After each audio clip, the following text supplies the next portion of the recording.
1980. Dos naciones están librando una ciberbatalla secreta, ignorada por la opinión pública. La URSS está construyendo el gaseoducto transiberiano, pero no cuenta con la tecnología informática necesaria para controlar con seguridad el flujo del gas natural. Así que el KGB decide hacerse con ella, robándola. La CIA aprovecha encantada la oportunidad y, sirviéndose de un agente doble ruso, cuyo nombre clave es Farwell, es decir, adiós, proporciona a los soviéticos un software malintencionado, preparado para sabotear los sistemas de control del oleoducto. El oleoducto se termina de construir y se instala el software.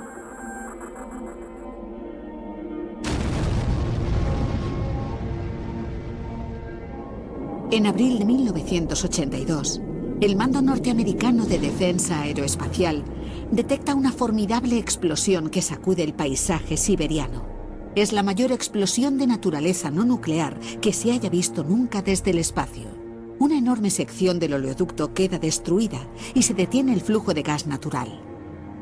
La URSS pierde miles de millones de dólares en ingresos, así como el control de los mercados energéticos europeos. El gobierno norteamericano no hace ninguna declaración oficial. 3 años después, el agente Farwell fue ejecutado.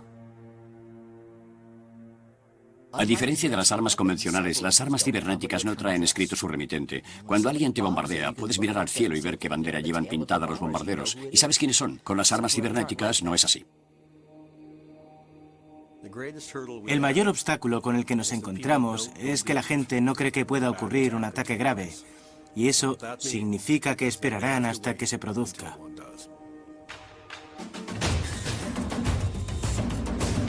Como quien se adentra en una niebla silenciosa, hemos entrado en el reino de una guerra cibernética, en la que nuestros enemigos están tan cerca como pueda estarlo el ordenador más cercano.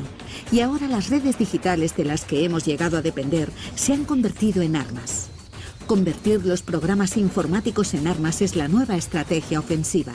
Estos nuevos ejércitos, con sus nuevos misiles, se cobrarán un tipo nuevo de víctimas.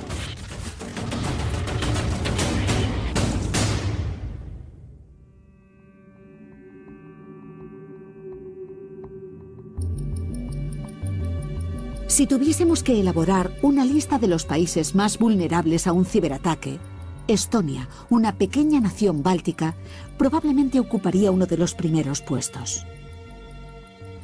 Estonia fue el primer país en votar a través de Internet. El 97% de toda su actividad bancaria se realiza por Internet. De hecho, en este país se considera que el acceso de alta velocidad a Internet es un derecho humano básico. Desde el inicio de la revolución informática, nosotros intentamos hacer accesibles por Internet tantos servicios gubernamentales como pudimos.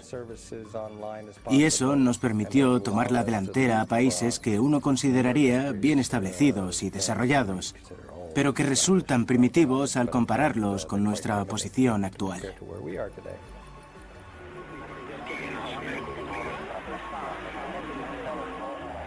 En 2007, el país se enfrentó a un ciberataque que amenazó con paralizar al gobierno, a la banca y a los medios de comunicación. La extensión de aquel ataque no tenía precedentes, pero sus raíces estaban en la propia historia de Estonia.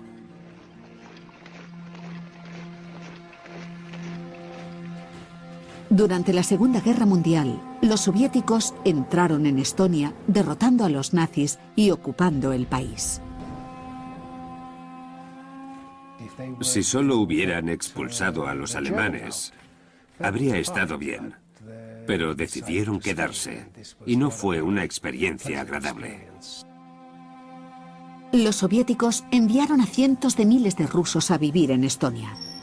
Casi de inmediato, erigieron un monumento en la capital para conmemorar a los caídos rusos en la lucha contra los nazis. Para los rusos trasladados a Estonia, el monumento era un homenaje al patriotismo. Para los estonios nativos, no era más que un símbolo de ocupación y opresión de su país. En 1991 la Unión Soviética cayó y Estonia fue por fin libre. Pero aún quedaban en el país cientos de miles de rusos. En 2007, el gobierno estonio aprobó un plan para trasladar la estatua soviética del centro de la ciudad a un cercano cementerio militar. Cuando la decisión se hizo pública, se disparó el resentimiento de los rusos locales, que, animados por infiltrados procedentes de Moscú, empezaron a amotinarse. Allí había cientos, quizá miles de personas. Acudió la policía. Se cerraron calles. Hubo peleas, revueltas, rotura de escaparates.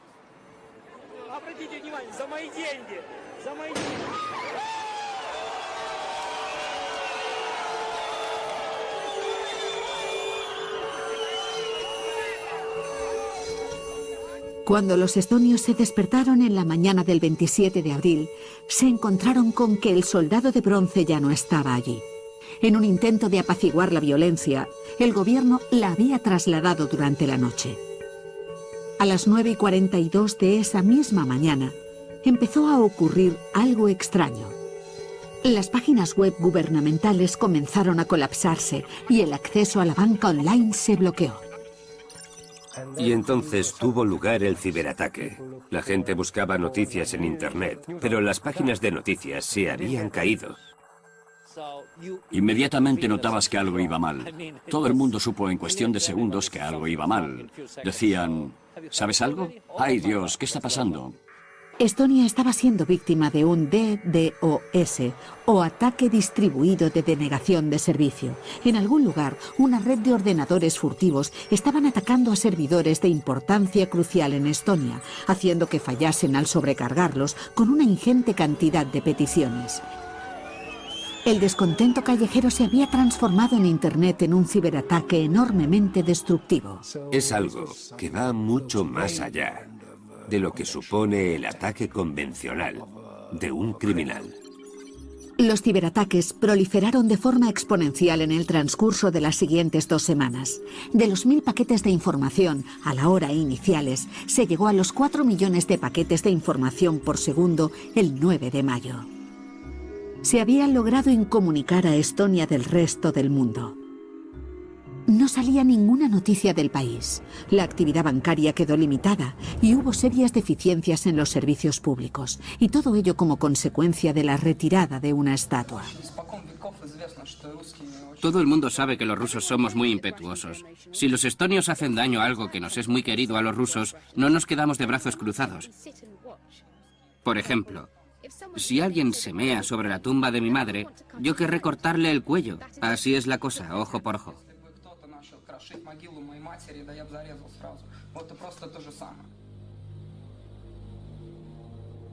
И мы будем свято хранить память об этом. Свято хранить это историческое достояние. А те, кто сегодня пытаются принизить этот бесценный опыт, кто оскверняет памятники героям войны, оскорбляет собственный народ. 4 años después, aún seguía sin estar claro quién fue el responsable de los ataques contra Estonia. Pero aunque lo supiésemos, ¿qué podríamos haber hecho para evitarlo? ¿Cuáles son las reglas de las ciberguerras? Hasta ahora, todas las guerras tenían una naturaleza cinética. Arrojar una bomba supone un movimiento. Que un tanque dispare un proyectil es un movimiento. Si alguien te tira una bomba, tú respondes tirándole otra, pero una ciberguerra no implica movimiento. No sabes quién te ha agredido. Puedes estar muy seguro de quién ha sido, pero no tienes pruebas. A día de hoy no tenemos prueba alguna sobre quién hizo aquello, así que, ¿cómo responder? ¿Cuál sería la respuesta adecuada a algo así? Las reglas en este tipo de conflictos y guerras son distintas.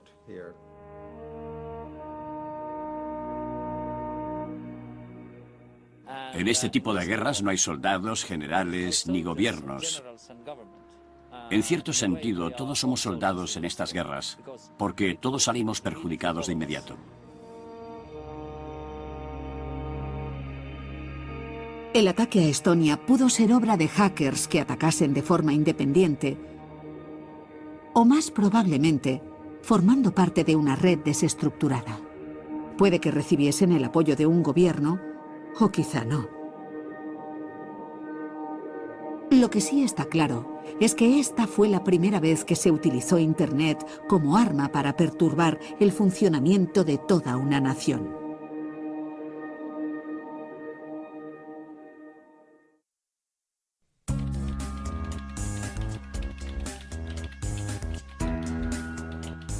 Haces clic sobre un anuncio de Viagra y tu ordenador queda infectado. Abres una foto que crees que te ha enviado alguien que conoces y tu ordenador queda infectado. Entras en una página web de ayuda a las víctimas de una catástrofe natural y tu ordenador queda infectado. Siempre que tu ordenador tenga algún punto vulnerable del que alguien puede aprovecharse, habrá alguien que ya lo haya hecho o que esté ideando algún modo de hacerlo en el futuro.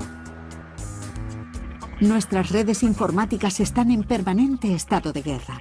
Los hackers usan software malicioso o malware para robar contraseñas, acceder a cuentas e infectar ordenadores inocentes.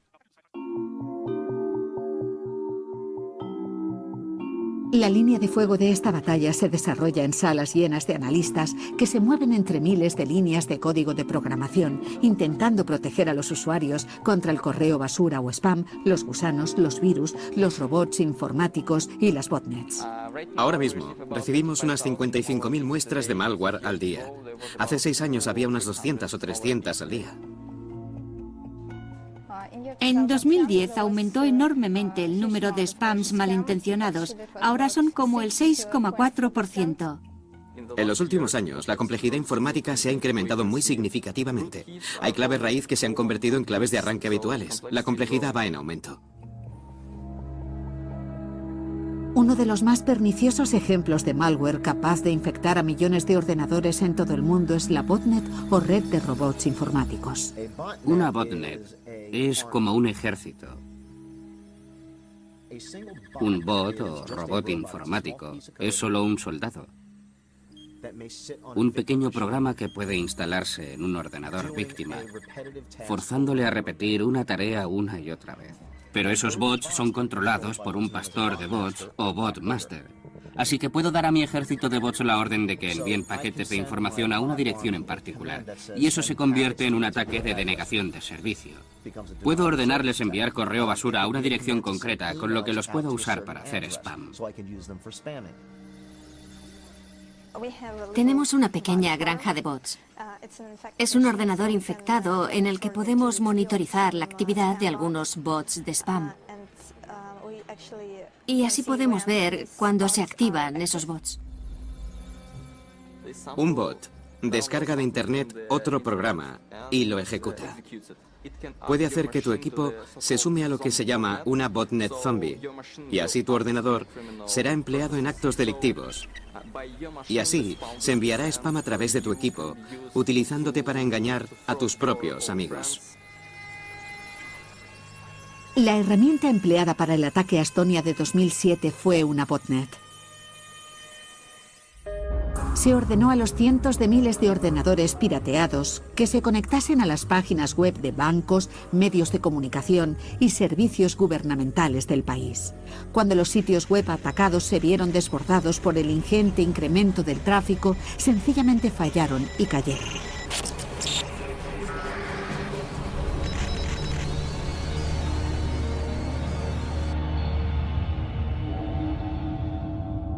Tu ordenador, sin tú saberlo, puede haber sido uno de los que participaron en el ataque a Estonia.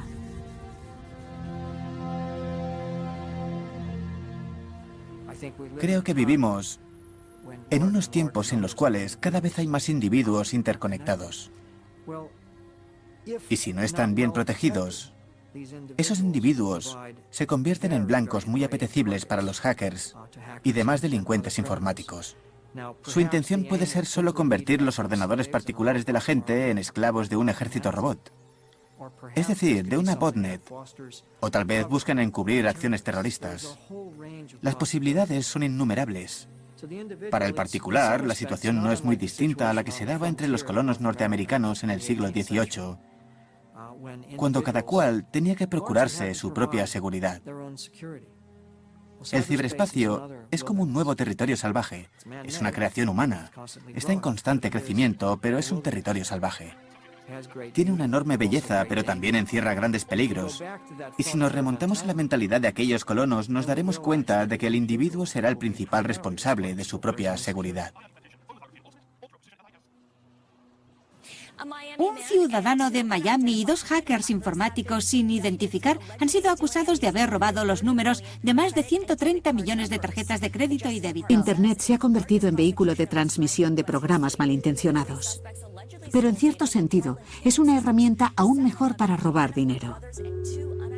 Se han dado casos en los que grupos criminales organizados han logrado robar miles de millones de dólares al año mediante el cibercrimen. Internet es un espacio fascinante. Hay sitios web en los que tienen que conocerte para que puedas entrar. Y una vez accedes a ellas, encuentras todo un mercado negro donde se venden herramientas asombrosas, programas que hace unos 15 años solo podría haberlos creado la Agencia de Seguridad Nacional de Estados Unidos. Entras en Google y supongamos que estoy interesado en la información de tarjetas de crédito, ¿vale? Y es tan simple como buscar. Lo primero que aparece en la lista es un sitio web que vende descargas de datos de tarjetas de crédito, las pistas 1 y 2 de información incluyendo el CVV o número de verificación. Así de fácil es. Hoy en día basta con que seas un ninja de Google y sepas hacer búsquedas con un buscador corriente y accederás a la información que buscas. No necesitas saber cómo crear un bot o enviar correos spam, basta con saber buscar en Google para conseguir información que te llevará al sitio web adecuado. Hay sitios web que enseñan a robar contraseñas. También hay sitios que hacen phishing, es decir, que te engañan para robarte tus datos de identidad. Los criminales tienen en el cibermundo tantas formas de forzarte a hacer lo que ellos quieran, como en el mundo real.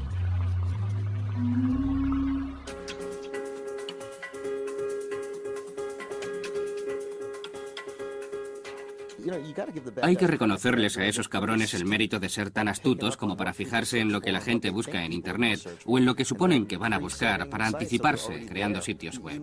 Casi al mismo tiempo que se produce un terremoto o un incendio, empiezan a registrar sitios web de phishing. Es como si lo hiciesen de forma automatizada. También se puede ver eso en casos como el de la gala de los premios musicales MTV de hace un par de años, donde se estrenó el tráiler de una película de la saga Crepúsculo, y al día siguiente ya había infecciones de archivos con el nombre de la película, porque sabían qué era lo que la gente iba a buscar. En los años 90, cuando sufrías alguna infección informática, lo sabías. Pero eso ya se ha acabado. Ya no es así, porque ahora la acción tiene lugar entre bastidores, y a no ser que tengas conocimientos técnicos y sepas dónde mirar, habrá muchos que no se enteren. Es exactamente como una partida de ajedrez. Si movemos pieza, ellos mueven pieza. Sacamos un nuevo tipo de tecnología y ellos inventan una forma de burlarla. Mejoramos la seguridad y ellos idean la forma de sortear esa nueva seguridad.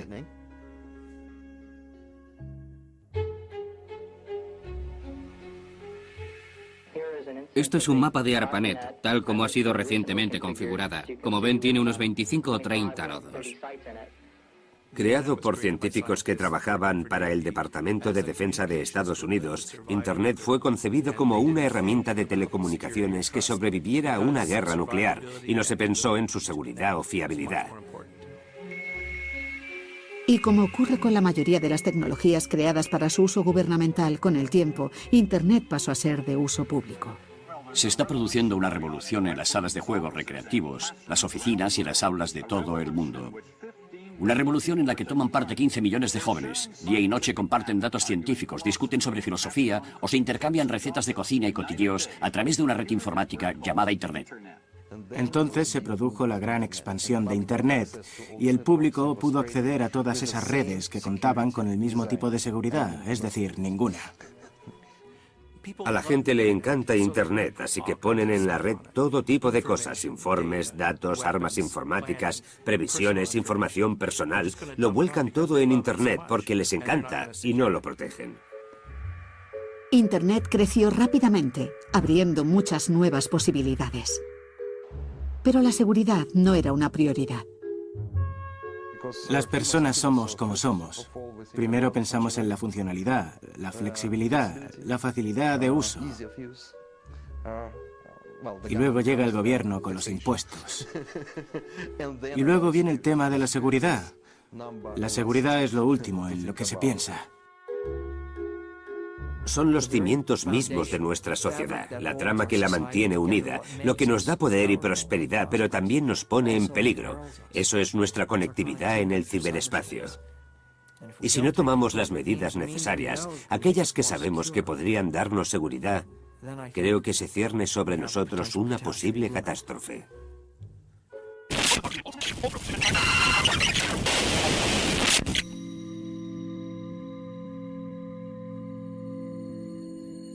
Todo es vulnerable. Estar vivo supone ser vulnerable. Si quieres ser invulnerable, tienes que estar muerto. Tendrías que ser una piedra. Bueno, ¿y qué? Así es el mundo real. Una de nuestras mayores vulnerabilidades podría estar ante nuestras propias narices. Vivimos en un mundo automatizado. Gran parte de todo aquello de lo que dependemos en nuestra vida cotidiana está controlado por sistemas de control industrial. Hay unos pequeños dispositivos llamados controladores lógicos programables, o por sus siglas en inglés, PLCs, que están conectados a redes mayores, llamadas SCADA, siglas que corresponden a supervisión, control y adquisición de datos. Los PLCs y las redes SCADA controlan infinidad de cosas en las que tendemos a no pensar, salvo cuando dejan de funcionar. Detrás de cada ascensor hay un PLC. Detrás de cualquier sistema de climatización hay un PLC. Las plantas de tratamiento de aguas, gaseoductos, señales luminosas de tráfico, cadenas de montaje e incluso las redes eléctricas cuentan con dispositivos PLC y sistemas SCADA. Los sistemas SCADA encienden y apagan válvulas, abren y cierran cosas. Algunos de estos sistemas tienen décadas de antigüedad, funcionan automáticamente y hacen que nuestras infraestructuras funcionen.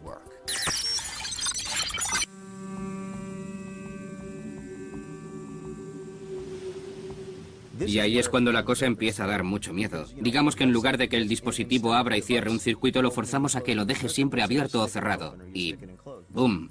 El conducto se sobrecarga y explota.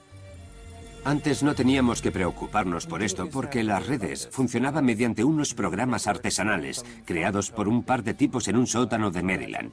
Lo que pasa ahora es que resulta más barato y rápido dejar de realizar esas funciones a través de las viejas redes privadas y ejecutarlas a través de Internet. Y, como suele ocurrir cuando hay que elegir entre algo seguro y algo barato y rápido, se optó por lo barato y rápido. Los sistemas SCADA son menos seguros que la mayoría de ordenadores domésticos que entran en la red. A menudo tienen que funcionar con sistemas operativos más antiguos, así que tienen que utilizar programas más antiguos que no pueden beneficiarse de las modernas tecnologías de seguridad. Y en muchos casos es imposible actualizarlos. No es como conseguir una versión más reciente de Windows. Son sistemas integrados en el hardware, grabados en los circuitos. No se pueden cambiar. Seguramente los ordenadores personales que la gente tiene en casa están en muchos casos mejor protegidos.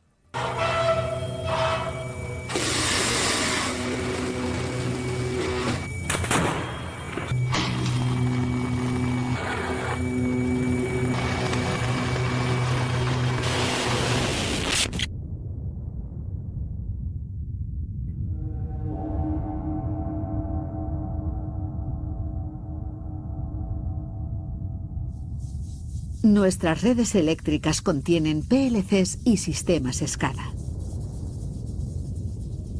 Si un ataque lograse sabotear estos sistemas de control, el efecto podría ser devastador.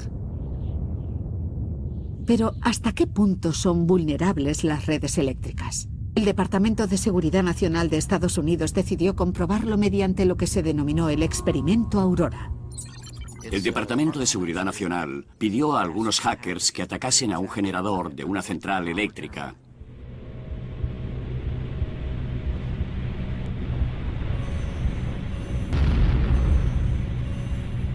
Usando solo un ordenador portátil y realizando unas pocas operaciones, hicieron que el generador se autodestruyera.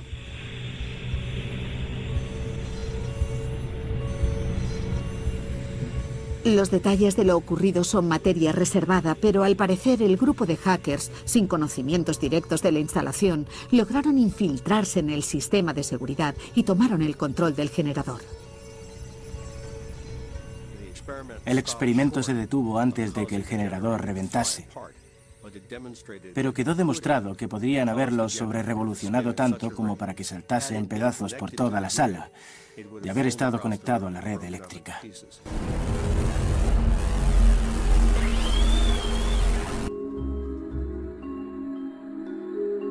El experimento Aurora aumentó el nivel de alarma, al demostrar que en el mundo real las armas informáticas podían infiltrarse en infraestructuras vitales y destruirlas.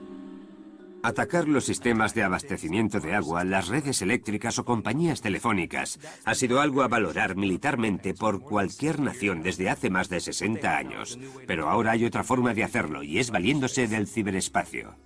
Es una tarea difícil, no puede realizarla cualquiera desde su casa. Pero disponiendo de mucho dinero y personal, puedes vencer todos los obstáculos. Sabemos que puede haber media docena de naciones en el mundo que hayan desarrollado ciberarmas y que podrían usarlas en caso de crisis. Casi todo aquello de lo que dependemos en nuestra vida diaria se ha convertido en algo vulnerable. La energía, los alimentos, el agua, la medicina.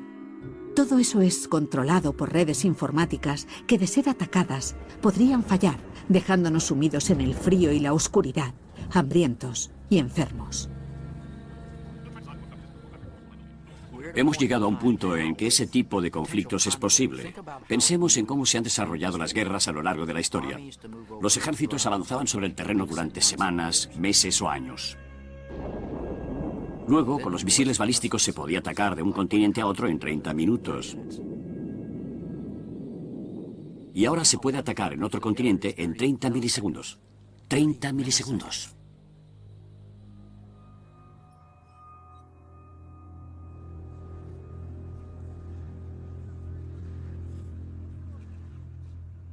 La idea del ciberterrorismo se nos ocurrió hace tiempo, pero no hablamos de ello porque hubiera estado mal.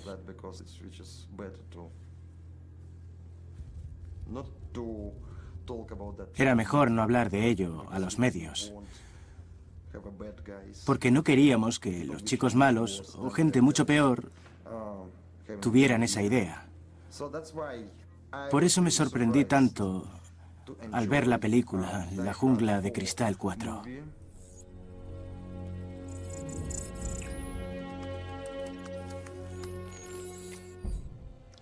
Me quedé conmocionado.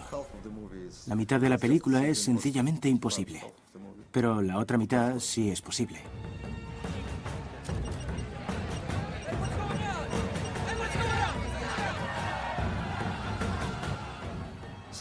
Estaba tomándome un whisky mientras veía la película, y a los 10 o 15 minutos de empezar encendí un cigarrillo y empecé a decir todo lo que pensaba sobre Hollywood.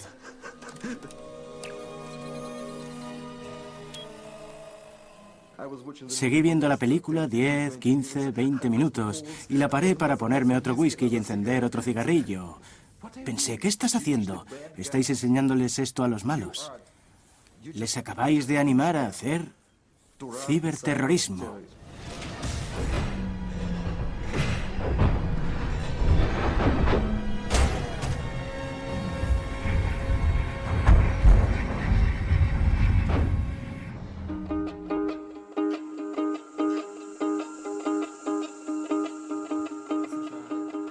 En el verano de 2010, analistas de investigación de todo el mundo supieron de la existencia de un nuevo tipo de programa malintencionado. Se le llamó Stuxnet.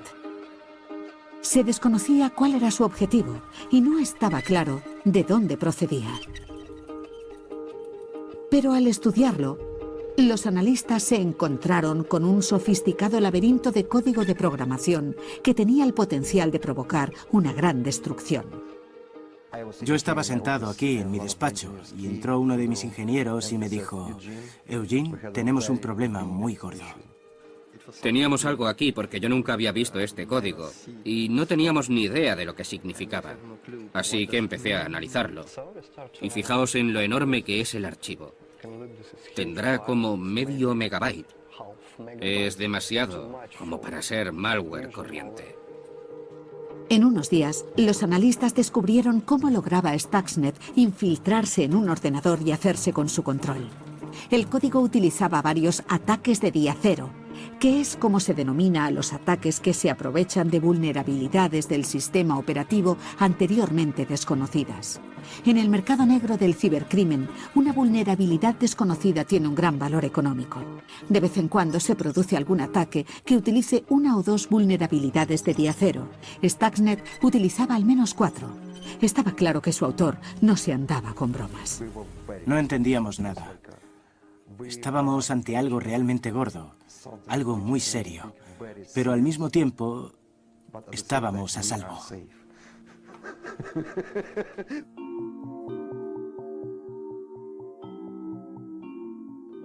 Lo que Stuxnet intenta hacer aquí es deshabilitar solo 35... Mientras tanto, el misterio que suponía Stuxnet acaparó la atención de los investigadores de todo el planeta. Dijimos, vaya, el archivo es muy grande y muy denso. Luego vimos que dentro tenía cadenas extrañas referidas a PLCs o controladores lógicos programables, y resultó aún más interesante. Y cuando vimos que esos PLCs se usaban en gaseoductos, en fábricas de coches, en plantas de enriquecimiento de uranio, la cosa se puso mucho más seria. A través de Internet, Stuxnet estaba recorriendo el planeta buscando unos PLCs concretos a los que atacar. Y la empresa Symantec aportó nuevos datos que indicaban que la mayor parte de los ordenadores amenazados se encontraban en Irán. El presidente iraní, Mahmoud Ahmadinejad, ha vuelto a confirmar su intención de seguir adelante con el programa nuclear de Irán. Ha dicho que Irán no necesita de otras potencias para completar su programa nuclear, y la multitud ha respondido con los acostumbrados gritos de «Muerte a América», «Muerte al Reino Unido» y «Muerte a Israel». La gente mostró también multitud de pancartas. Empecé a ver muchas noticias sobre Irán en el plano geopolítico. En esa misma época, el Organismo Internacional de Energía Atómica se reunió para tratar el tema del programa nuclear iraní. Y todas las mañanas leía las últimas noticias sobre Irán. Iran has a right to peaceful nuclear power that meets the energy needs of its people. But the size and configuration of this facility is inconsistent with a peaceful program.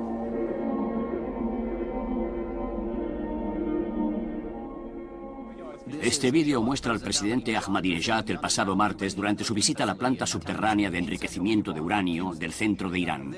Allí anunció que Irán ha empezado a instalar 6.000 nuevas centrifugadoras en la planta, que se sumarán a las 3.000 que ya están produciendo uranio enriquecido. Al analizar el código de Stuxnet, fue quedando claro que el ataque iba dirigido contra un número concreto de controladores lógicos programables, o PLCs. Un número que coincidía con el de las centrifugadoras de la planta de Natanz.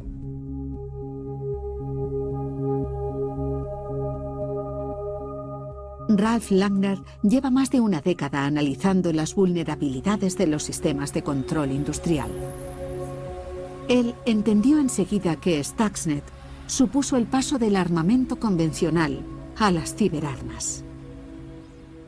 Las instalaciones de Natanz están fuertemente protegidas con misiles antiaéreos. Y en concreto, las centrifugadoras están enterradas a 23 metros bajo la superficie. Así que las probabilidades de éxito de un ataque con explosivos convencionales serían menores que con ciberarmas como Stuxnet.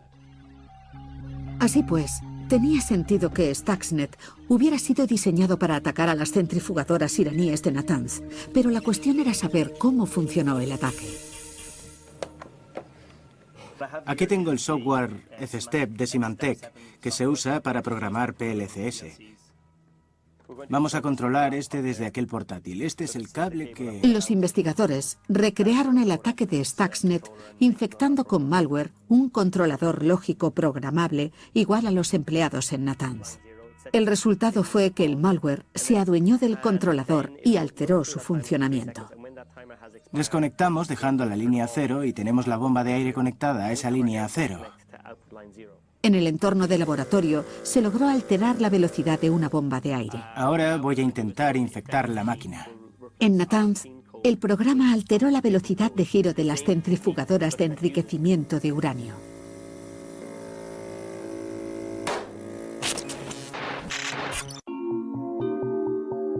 Una forma de ataque sería simplemente acelerar las centrifugadoras hasta que explotasen. Pero los diseñadores de Stuxnet fueron más listos. Diseñaron Stuxnet para que fuese acelerando y decelerando las centrifugadoras hasta averiarlas gradualmente, una por una. La intención de este ataque no es estropearlo todo de una vez. Si lo hubiesen hecho así, el ataque habría sido detectado mucho antes. Y lo que vemos es que obviamente en Natanz, los responsables iraníes no tenían ni idea de lo que estaba ocurriendo durante bastantes meses. Pero tras meses de ver cómo fallaban sus centrifugadoras, los iraníes empezaron a entender lo que estaba pasando, que eran víctimas de un ciberataque premeditado. Varios de los principales científicos iraníes acometieron la tarea de eliminar el código de Stuxnet de Natanz, pero no pudieron hacerlo durante mucho tiempo.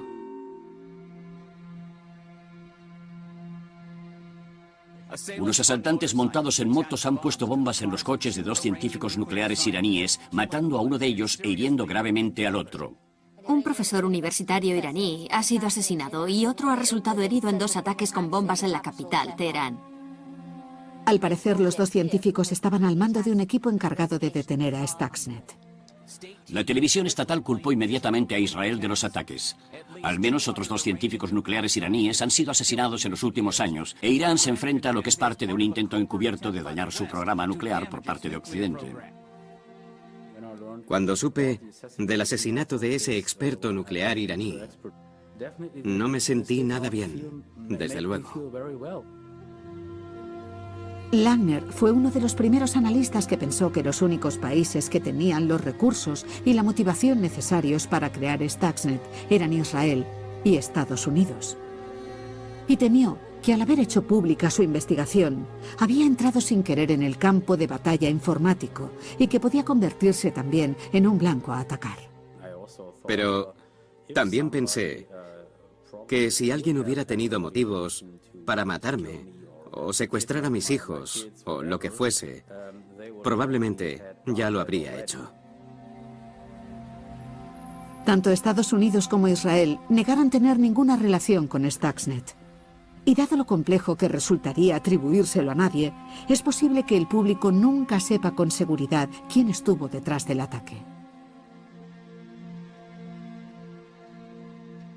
Ha hablado usted de la importancia de frenar a los iraníes. No quiero entrar en el tema de a quién atribuírselo, pero dado que en los últimos días la gente ha tenido noticia de cómo Stuxnet ha afectado a las centrifugadoras de Natanz, ¿ha resultado eso beneficioso? ¿Basta con un sí o un no? Me alegra saber que están teniendo problemas con sus centrifugadoras y creo que Estados Unidos y nuestros aliados estamos haciendo cuanto podemos para intentar complicarles las cosas. Va mucho más allá de cuanto hayamos visto hasta ahora. Y lo que no esperábamos era que Stuxnet surgiera así. No está basado en ninguna experiencia previa de la que se tenga noticia. Y también nos indica que estamos ante unos recursos de los que solo puede disponer una nación.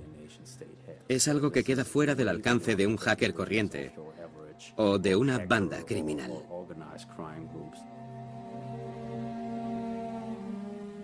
Por muy interesante que fuera Stuxnet, pese al reto que supuso y por mucho que me absorbiera al intentar destriparlo noche y día, puedo decir sin ninguna duda que es algo que no me gustaría volver a ver.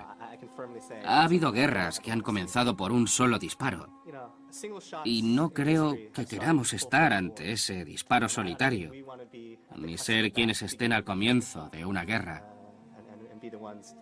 No creo que queramos tomar parte en ese tipo de actividades.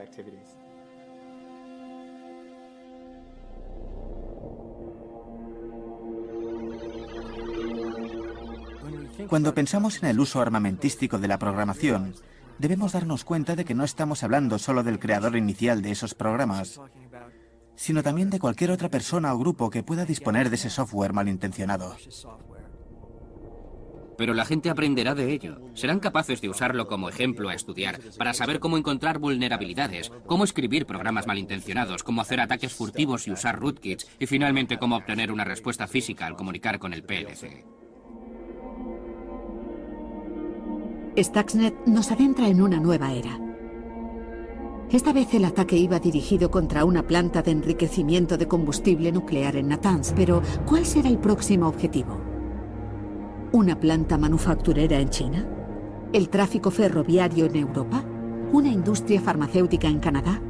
¿La distribución de alimentos en Sudamérica? ¿La red eléctrica de Estados Unidos o nuestro suministro local de agua?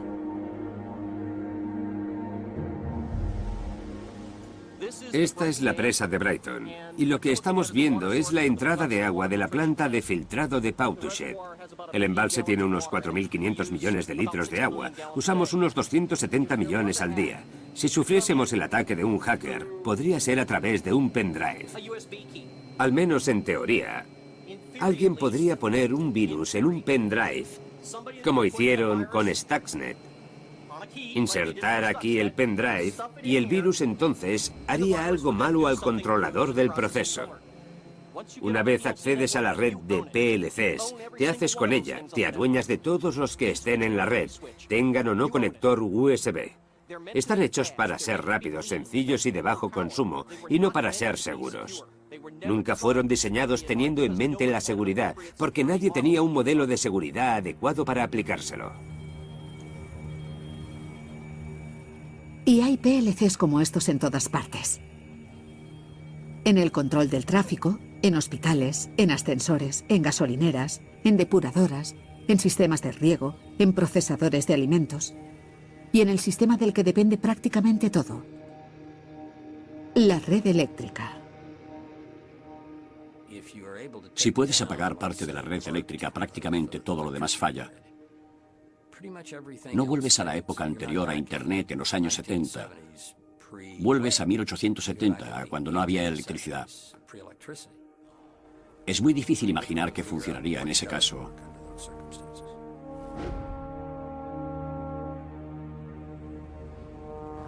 Lo diré sin rodeos. Sin electricidad se acabó lo que se daba. En 6 o 12 horas estaríamos evacuando las ciudades. No sería nada bonito.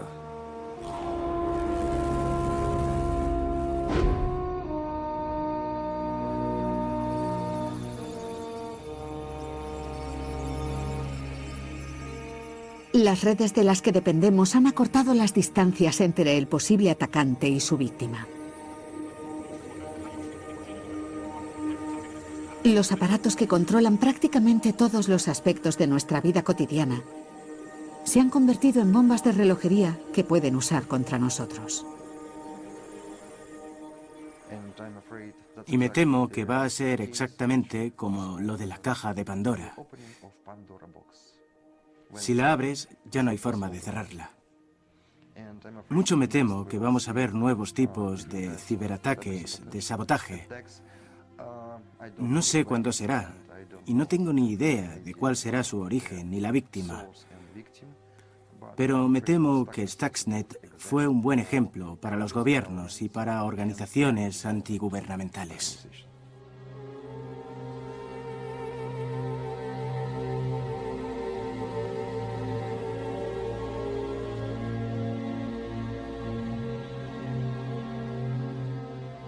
En Estados Unidos es habitual que no hagamos nada hasta que nos hagan daño, y entonces reaccionamos en exceso, y tardamos unos cuantos años en volver a una postura más razonable.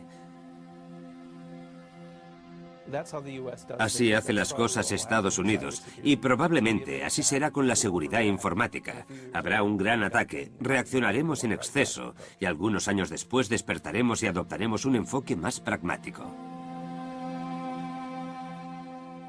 Creo que estamos al borde de una carrera ciberarmamentística. Vemos a muchos países armándose para una ciberguerra. Y creo que en estos primeros años de carrera ciberarmamentística debemos empezar a pensar en la ciberpaz, en firmar tratados, en encontrar modos de aplacar ese entusiasmo por las ciberarmas. Porque dado que cada vez son más sus agentes no estatales que disponen de estas capacidades, debemos contar con agentes estatales para contar con una mejor coordinación. Cuando antes podamos decir si un ataque es obra de un país rival, o de una organización criminal, o de algún grupo terrorista, o si tiene una motivación política, antes podremos movilizar nuestros recursos para combatirlo. Así pues, ¿qué aspecto tendrá el mundo después de Stuxnet? ¿Contarán las organizaciones criminales con nuevas ciberarmas basadas en Stuxnet?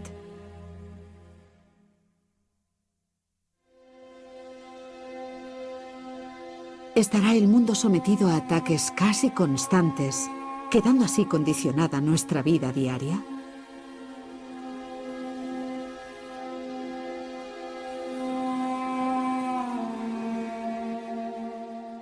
Este ha sido realmente el ciberdisparo que se ha hecho oír en todo el mundo. Alguien decidió hacerlo, yendo en contra de toda prudencia. Y si nada lo remedia, nos vemos abocados a entrar en un periodo de constante agitación bélica.